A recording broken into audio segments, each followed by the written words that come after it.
After the Roman army with Herod succeeded to defeat the army of Matityahu Antigonos, King Herod became the king of the land of Israel.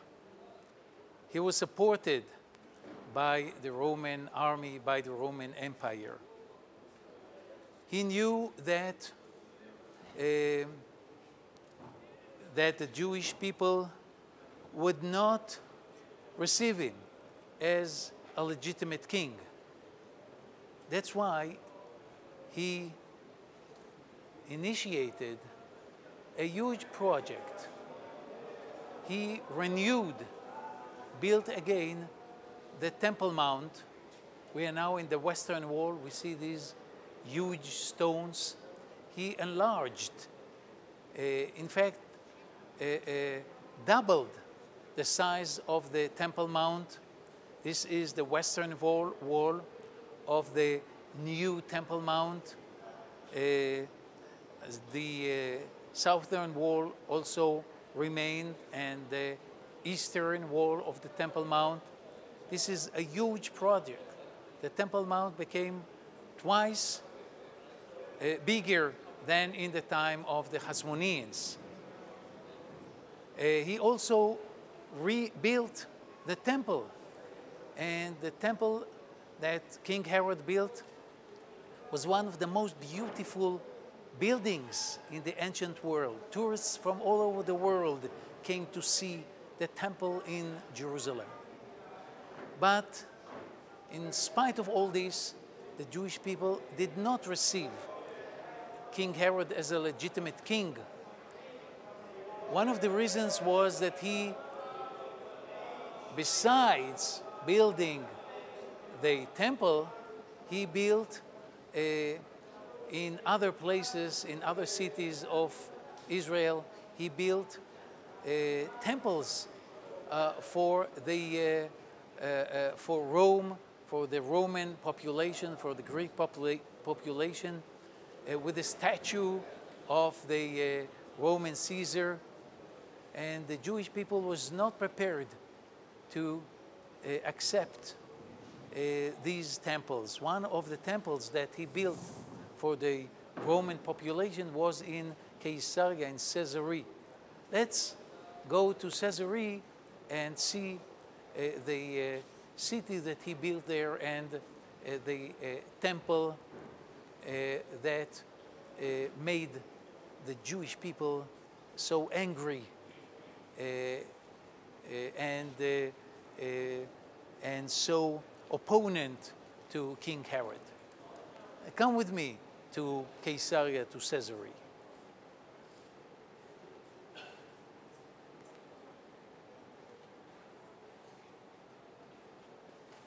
We are in Caesarea. This is the Roman temple that King Herod built. He built Caesarea with a large port for the Roman ships who came to Israel.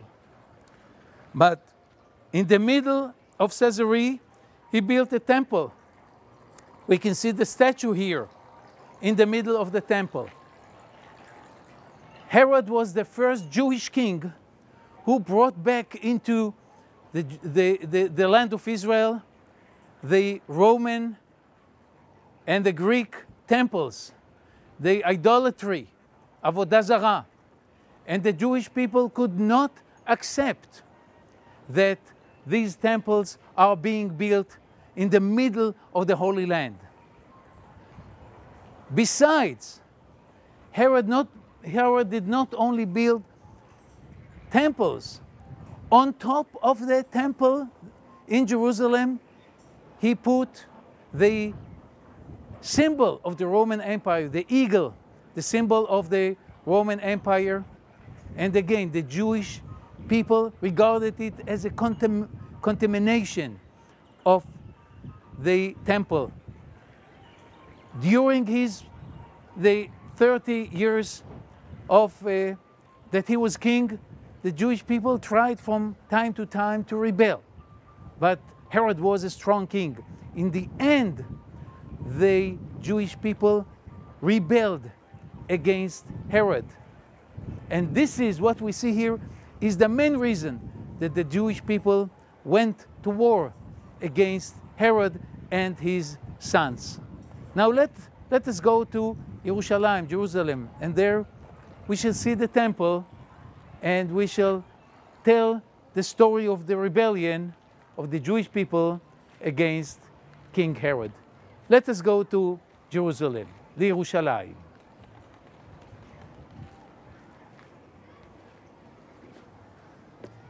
We are here at the bottom of the mountain of Herodion. We can see this is a mountain which King Herod chose for his palace. This was the alternative palace of King Herod. Later it became headquarters in the rebellion of Bar Kokhba. Well, now let's come with me and climb this mountain, and there we shall tell the story of King Herod and also the story of Herodion in the rebellion of Bar Kokhba. Come with me to the Herodion.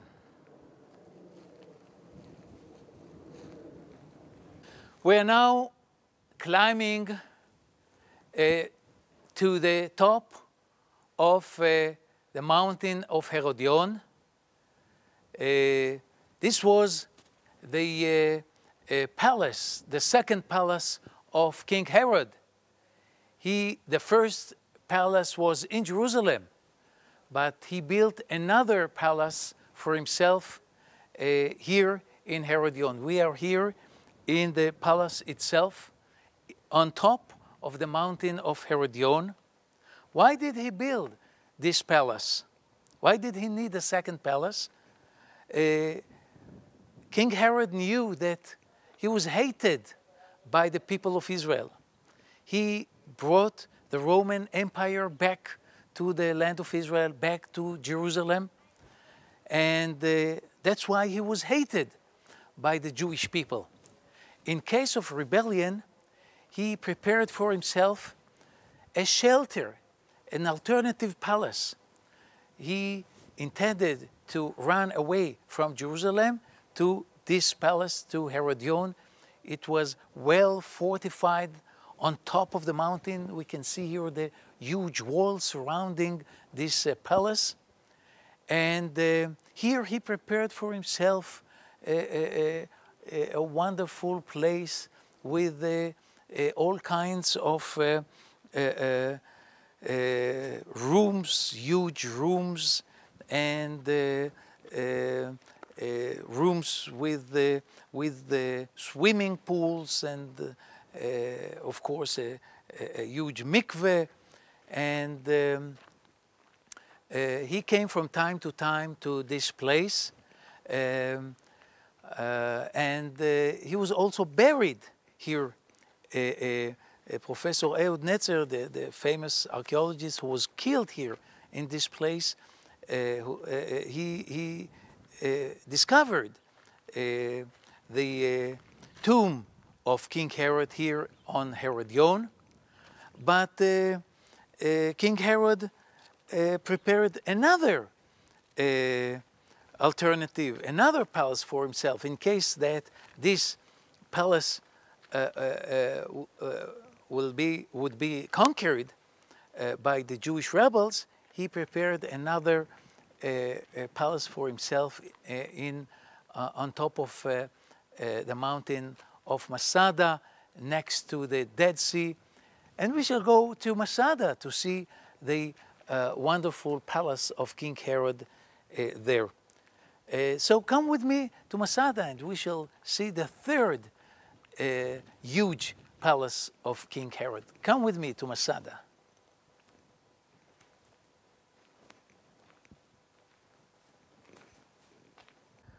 We are in the southern part of the Judean desert. Right behind us, we can see the rock of Masada. On this mountain, the Hasmoneans built one of the most important fortresses protecting the southern part of the land of Israel. Later, King Herod built his palace on this mountain. From here we can understand why both King Herod and the Hasmoneans chose this site as a fortress. It's a high mountain surrounded by steep slopes. You can easily defend and protect this fortress. The last fighters in the rebellion after the destruction of the temple and the destruction of Jerusalem came to this fortress, to this site, Masada, and this was the last battle of the Great Rebellion. We are now in the city of Tzipori, the capital of the Galilee. A very big Jewish community lived here in this city in Tzipori in the time of the Second Temple and later in the time of the Mishnah. And here in this place, in this city in Tzipori, took place the rebellion against King Herod, against the sons of King Herod after his death. During the time of King Herod, the people tried to rebel against this cruel king, brutal king, but they did not succeed. These rebellions did not succeed. After his death, his son Archelaus and other sons, they became kings of different parts of the land of Israel, and they continued the policy of King Herod to oppress the people and to abuse the people. And as a result of this, another rebellion took place. The rebellion began here in Tzipori, and after a few weeks, Jewish rebels, Jewish fighters, started to fight against the Roman army all over the land. And as a result of this rebellion, the Roman army came from Syria in order to oppress this rebellion. The commander of the Roman army was Varus, and after a few months he succeeded to defeat the Jewish rebels, the Jewish fighters. Tzipori was destroyed, the Jewish quarter of Tzipori was destroyed, and all the synagogues of the Jewish community, other places were also destroyed. As a result of that rebellion, the Roman Empire decided to change its policy.